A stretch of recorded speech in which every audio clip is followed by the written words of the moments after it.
Tudo aquilo estava destinado a desaguar numa guerra. No fim de fevereiro de 1991, na curva úmida e esquiva do rio Traíra, na fronteira entre o Brasil e a Colômbia, uma guarnição brasileira de poucos homens foi surpreendida por uma força que vinha de outro lugar, não por azar, mas pela lógica cruel da violência que se alimenta de ilegalidade e sombra.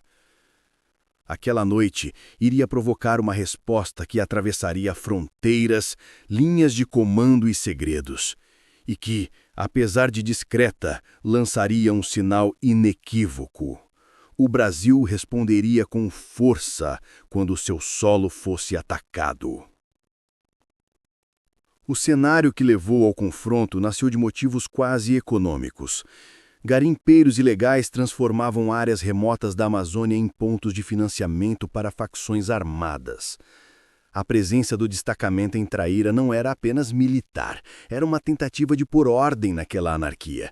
Expulsar garimpeiros colombianos e conter redes que extraíam ouro e alimentavam o financiamento guerrilheiro.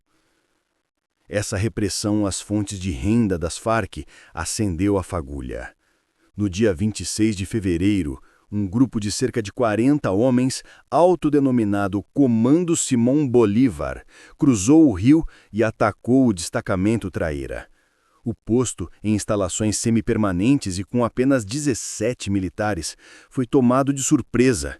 3 daqueles homens deram a vida naquele ataque e 9 ficaram feridos. Várias armas e equipamentos foram levados, e a ferida aberta exigiu uma resposta. Quando a comunicação voltou a funcionar e o governo tomou conhecimento do ocorrido, a resposta foi decidida no mais alto nível. O presidente da República autorizou uma operação que não seria apenas retaliação, mas demonstração de capacidade. Com o conhecimento e o apoio do governo colombiano, as Forças Armadas brasileiras desencadearam o que ficaria conhecido como Operação Traíra, uma ação de recuperação, punição e dissuasão, pensada para operar em selva, água e céu, aproveitando mobilidade aérea, forças especiais e coordenação binacional. A operação foi secreta em seus detalhes, mas decisiva em seus objetivos. Recuperar armamento, prender redes de apoio e impedir novas incursões. A preparação foi rápida e fria. O grande inimigo na Amazônia não são apenas combatentes, é a logística da distância. Rios que engolem rotas, mata que esconde e isola, comunicação que falha. A arma que o exército escolheu para vencer essa distância foi a aviação. Helicópteros de transporte para inserir tropas, aeronaves de ataque para supressão e aviões de carga para apoio logístico. Em apoio à ação fluvial, a Marinha posicionou um navio patrulha ribeirinho. No chão, as unidades destacadas eram as mais aptas ao combate na selva. Batalhões de infantaria de selva, forças especiais e comandos treinados para infiltrar, cercar e destruir pequenos agrupamentos inimigos em terreno denso. Do outro lado, o exército colombiano assumiu o papel de bloqueio, fechando possíveis rotas de fuga. Era uma dança tática, mobilidade aérea para projetar força rápido, operações de bloqueio para canalizar ou anular a fuga e infiltração de comandos para atacar a base inimiga. No coração da ação, as táticas empregadas foram clássicas da guerra na selva, mas executadas com precisão quase cirúrgica. Primeiro, inteligência e reconhecimento. Sabendo que a região tinha informantes, garimpeiros e civis que poderiam ter sido coagidos ou induzidos a colaborar com os guerrilheiros, as forças brasileiras coletaram informações, imagens, relatos, interrogatórios que ajudaram a localizar as bases e trilhas de fuga. Segundo, mobilidade aeromóvel. Helicópteros fizeram inserções rápidas, lançando pelotões em pontos que cortavam linhas de retaguarda, convertendo a liberdade de movimento do inimigo em limitação fatal. Terceiro, bloqueio coordenado com as forças colombianas para impedir fuga transfronteiriça. Quem conhece a selva sabe que quem foge pela mata sem rotas é quem mais tarde encontra um beco sem saída. Quarto, a ação direta das forças especiais, focada em ataques cirúrgicos às posições logísticas e aos pontos de comando das células guerrilheiras, recuperando equipamentos e neutralizando combatentes. Essa combinação de reconhecimento, sufocamento e ataque direto foi projetada para transformar uma emboscada inicial em uma derrota estratégica do agressor. O confronto foi violento e não sem controvérsias. Nas semanas seguintes, as forças brasileiras relatariam dezenas de guerrilheiros mortos e muitos capturados, e a maior parte do armamento roubado foi recuperado. Para muitos, o saldo foi uma mensagem clara: incursões em solo brasileiro não seriam toleradas.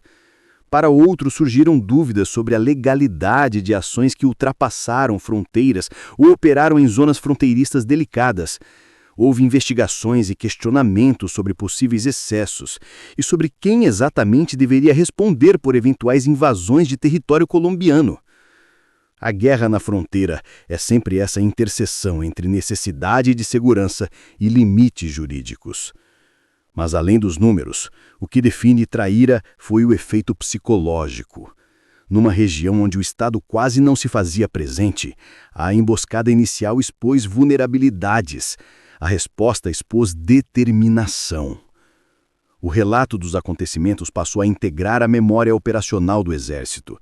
A necessidade de aviação de manobra especializada na Amazônia, a importância de redes de inteligência locais e a urgência de articular forças com vizinhos que, mesmo com interesses distintos, partilham fronteiras permeáveis. A operação deixou lições que moldaram doutrinas de mobilidade e vigilância na floresta.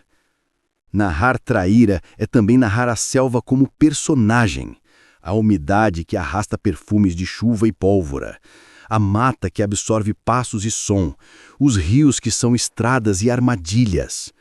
É narrar homens que guardam fronteiras com pouca luz, com rifles gastos e olhos atentos, sabendo que a qualquer hora outro barulho poderia ser o último.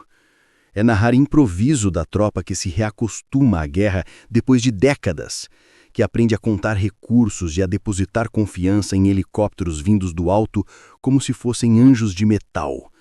E a narrar guerrilheiros que operavam em território que lições de história definiriam como nebuloso, aliados do narcotráfico, auto-organizados e com táticas de guerrilha que exploravam a dispersão do Estado.